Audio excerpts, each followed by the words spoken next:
اعوذ باللہ من الشیطان الرجیم بسم اللہ الرحمن الرحیم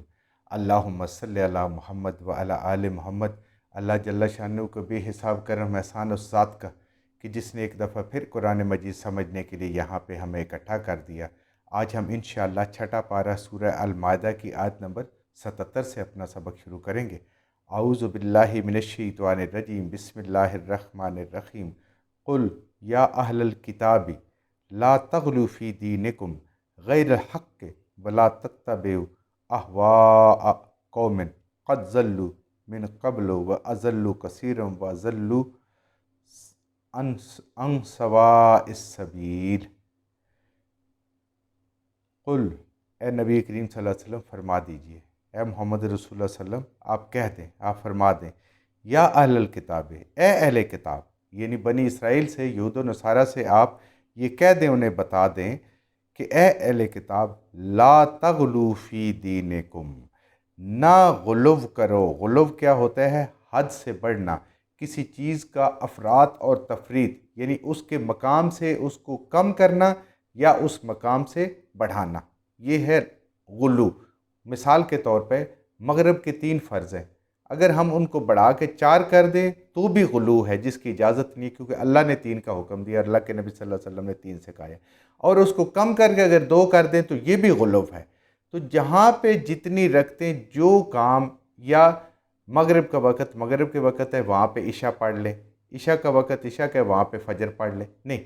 ہر چیز جو اللہ نے جیسے بتائی ہے اس کو اس کے مقام پہ کرنا وہ عدل ہے، اور اس کو مقام سے اونچا کر لینا بھی غلو ہے، اور اس کو مقام سے نیچے کر لینا بھی غلو ہے۔ اب اللہ تعالیٰ فرما رہے ہیں کہ تم اپنے دین میں غلو نہ کرو، لا تغلو فی دینکم، اپنے دین میں غلو نہ کرو۔ غلو کیا ہے؟ کہ انسان کو درجات کو اتنا بلند کرنا، اتنی اس کو عزت عطا کرنا، اس کی نیکی اور پاکیزگی، عابد اور زاہد ہونے کی وجہ سے، کہ اس کو انبیاء کے درجے تک پہنچا دینا، یا انبیاء کا اتنا درجہ بلند کرنا کہ نعوذ باللہ ان کو رب کے برابر کر دینا، جیسے حضرت عیسیٰ علیہ السلام، حضرت عزیر علیہ السلام کے ساتھ کیا گیا،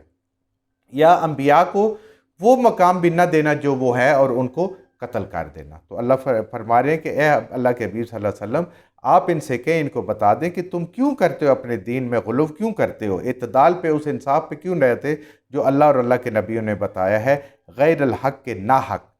غلو ہوتا ہی ناحق ہے، اصل حق کیا ہے؟ جیسے اللہ نے حکم دیا اور جیسے انبیاء نے اس کو تعلیم کیا اس کے مطابق کرنا۔ تو یہودیوں نے اور نصارہ نے مسیح علیہ السلام کو اللہ کا بیٹا بنا دیا، کبھی اللہ بنا دیا، عزیر علیہ السلام کو بنا دیا، اپنے نیک جو لوگ تھے ان کے ربانیین اور احبار،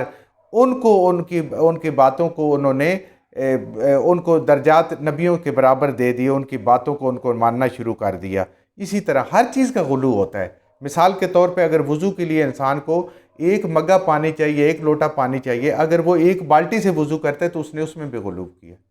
اسی طرح نہانے کے لیے اگر انسان کو 1 ٹب پانی کا یا 1 بالٹی پانی کی چاہیے، کسی چیز میں بھی دین غلو کی اجازت نہیں دیتا۔ انسان ساری رات نوافل کے پڑھتا رہے، یہ بھی دین میں غلو ہے؟ نہیں، جسم کا حق ہے، اس کو آرام بھی دینا ہے، اس کو انسان ذکر ہی کرتا رہے، اور اپنے جو اس کے فرائض ہیں، باقی گھر والوں کا خیال رکھنا، کو ان کی ضروریات کو پوری کرنا، مرد کا کام ہے کمانا، اس کو وہ چھوڑ دے، یا عورت ہے وہ نماز ہی پڑھتی رہے، ذکر ہی کرتی رہے، گھر کے جو کام کاج ہیں ان کو چھوڑ دے، نہ کھانا پکانا، نہ کوئی اور صفائی ستھرائی، بچوں کی تربیت، کچھ بھی نہ کرے، اور کہ جی اللہ کا ذکر ہے، یہ تو بہت بلند چیز ہے، ان ساری چیزوں سے، ہر چیز سے غلو منع کیا گیا ہے۔ اور یہ علم کے مقابلے میں، علم کیا ہے؟ انسان کو اعتدال پہ رکھتا ہے، انصاف پہ رکھتا ہے۔ جب انسان علم سے دور ہوتا ہے، اللہ کے علم سے دور ہوتا ہے، یعنی کتاب اور سنت سے، تو پھر دین میں غلو آ جاتے ہیں، پھر انسانوں کے درجات بھی بلند کر دیتے ہیں، اور جن کے بلند درجات ہوتے ہیں ان کو انسان نچلے درجے پہ لے آتا ہے۔ تو یہ سارا غلو ہے، ہر کسی کا جو مقام ہے، اللہ کا اپنا مقام ہے، اللہ کے انبیاء کا اپنا مقام ہے، اللہ کے نیک بندوں کا اپنا مقام ہے، ہر انسان کی ایک اپنی ذمہ داریاں ہیں۔ تو اللہ اس کی اجازت نہیں دیتا، یعنی ہر غلو یا افراط ہے یا تفریط ہے، یعنی وہ اعتدال سے ہٹ گیا۔ اصل چیز کیا ہے؟ اعتدال، جیسے اللہ نے اور اللہ کے رسول صلی اللہ علیہ وسلم نے حکم دیا ہے اس کے مطابق کام کو کرنا، وہ اعتدال ہے۔ وَلَا تَتَّبِعُوا، اور مت پیروی کرنا، احواء، خواہشیں، یعنی عقل۔ احواء آتا ہے علم کے مقابلے میں، کہ اپنی عقل، اپنی سوچ کے مطابق، قومن، اس قوم کی، قد ضلوا من قبل، جو اس سے پہلے گمراہ ہو گئے۔ مسلمانوں کو کہا جا رہا ہے کہ ان لوگوں کی طرح نہ ہو جانا جو پہلے گمراہ ہو گئے اور انہوں نے اپنے دین میں غلو کیا ہے، اس طریقے سے نہیں ہونا، اور علم کے اوپر چلنا ہے، قرآن اور سنت کے مطابق چلنا ہے، نہ کہ اپنی خواہشات نفس اور بے علمی میں چلنا ہے۔ وَأَضَلُّوا كَثِيرًا، اور گمراہ کیا انہوں نے بہت سارے لوگوں کو، اور انہوں نے اپنے عمل سے اور بھی کتنے لوگوں کو گمراہ کر دیا، خود بھی گمراہ ہوئے۔ وَضَلُّوا عَنْ سَوَاءِ السَّبِيلِ، اور وہ اصل راستے سے، صراط مستقیم سے ہٹ گئے۔ صراط مستقیم پہ لے جانے والی چیزیں کتاب اور سنت، جیسے آج قرآن اور نبی کریم صلی اللہ علیہ وسلم کی سنت مبارک ہے، وہ صراط مستقیم پہ لے جانے والی ہے۔ انسان کی اپنی خواہش ہمیشہ اس کو دنیا کا بناتی ہیں، انسان کی دنیا کی طلب بڑھ جاتی ہے جب اپنی خواہشات پہ جاتا ہے۔ لُعِنَ الَّذِينَ كَفَرُوا مِن بَنِي إِسْرَائِيلَ، ان کے غلو کی وجہ سے اللہ تعالیٰ فرما رہے ہیں کہ یہ جو دین میں افراط اور تفریط کر رہے ہیں، اس کی وجہ سے ان کے اوپر لعنت کیے گئے وہ لوگ، کفروا، جنہوں نے انکار کیا، کس کا؟ انبیاء کا، پیغمبروں کا، جنہوں نے انکار کیا، اللہ نے ان پہ لعنت کی ہے۔ من بنی اسرائیل، بنی اسرائیل میں سے، بنی اسرائیل کا ذکر ہے کہ جنہوں نے بھی اللہ کے حکموں کی نافرمانی کی، تورات میں لکھا تھا نبی کریم صلی اللہ علیہ وسلم پہ قرآن پہ ایمان لانا، ان پہ ایمان نہیں لائے، اور اس سے پہلے بھی انبیاء کی انہوں نے تکذیب کی، ان کو قتل کیا، اللہ فرما رہے ہیں ان پہ لعنت کی، اللہ کی رحمت سے وہ دور ہو گئے بسبب اس کے کہ وہ نافرمان لوگ تھے، وہ نافرمان لوگ تھے۔ علی لسان داود و عیسی ابن مریم، اللہ تعالیٰ نے انہی کے پیغمبروں سے، داؤد علیہ السلام سے، حضرت عیسیٰ ابن مریم علیہ السلام سے، اللہ تعالیٰ نے ان پر لعنت کی۔ اللہ کی بھی لعنت ہو گئی، اور جو وقت کے نبی تھی ان کی بھی لعنت ان کے ہو گئی، ان پر لعنت ہو گئی، اللہ کی رحمت سے دور ہو گئے اور انبیاء کی شفاعت سے بھی محروم ہو گئے۔ ذالکا، بوجہ اس کے، بما عصوا وکانوا یعتدون، اس لیے کہ وہ نافرمان لوگ تھے اور اللہ کی حدوں کو توڑنے والے تھے، دوسروں پہ زیادتی کرنے والے تھے، یعنی وہ خود اپنے ساتھ بھی ان کی زیادتی کیا کی کہ اللہ کی نافرمانی کی، اور یعتدون، وہ لوگوں کے ساتھ بھی زیادتی کرتے تھے، لوگوں کو بھی حق کے راستے روکتے تھے، ان کو گمراہ کرتے تھے جس طریقے سے وہ چاہتے تھے، تو اللہ کی لعنت ان پہ ہوئی۔ اب ہم اگلی آیت کو پڑھتے ہیں، پھر دیکھتے ہیں کہ اللہ نے کن کن چیزوں کی وجہ سے ان پہ لعنت کی۔ کانو، وہ تھے، لا یتناہون عن المنکر فعلوا، جو لوگ برائیاں کرتے تھے، ان کے جو علماء تھے، احبار تھے، دیندار تھے، ربانیین تھے، ان کو برائیوں سے نہیں روکتے تھے، کیا؟ ان کی مرضی کے فتوے دے دیتے تھے، اگر ان کو روکتے تو وہ ناراض ہو جاتے۔ دیکھیں، ساری ناراضگی آتی ہی اللہ کے طرف بلانے پہ ہے۔ نبی کریم صلی اللہ علیہ وسلم کے ساتھ بھی اسی لیے ناراض ہوتے تھے، حضرت عیسیٰ علیہ السلام سے بھی اسی لیے ناراض ہوئے کہ وہ ان کو ان کے حرام کاموں سے منع کرتے تھے، حضرت موسیٰ علیہ السلام سے بھی اسی ناراض ہوتے تھے، وہ حرام کاموں سے منع کرتے تھے۔ تو اللہ فرما رہے ہیں کہ وہ لوگوں کو روکتے نہیں تھے برے کاموں سے، بلکہ ان کے ساتھ کہتے تھے یہ بالکل جو کچھ آپ کر رہے ہیں ٹھیک ہے، یہ عین کتاب کے مطابق ہے۔ لبئس ما کانوا یفعلون، اور یہ بہت برا کام ہے اللہ کے ہاں، یہ بڑا ناپسندیدہ کام ہے کہ خود انسان تو نیکی کا لبادہ اوڑھے یا نیکیاں کرتا رہے اور دوسروں کو اس کی تعلیم نہ دے کہ اس کو وہ برائی سے روکے اور ان کو گناہوں سے روکے، ان کو بتائے یہ برا کام ہے۔ لیکن وہ کیوں نہیں روکتے تھے؟ تاکہ لوگ ناراض نہ ہو جائیں، کیونکہ لوگ ناراض ہو جائیں گے تو ان کا وہ جو دنیا کا مال اسباب ان کے پاس آ رہا ہے وہ آنا بند ہو جائے گا، لوگ تو پھر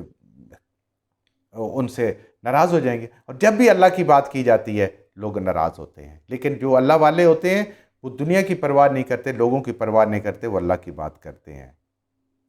ترا کثیرا منہم، دیکھیں گے آپ ان میں سے بہت سارے لوگوں کو، ان پہ غور کریں گے آپ، دیکھیں گے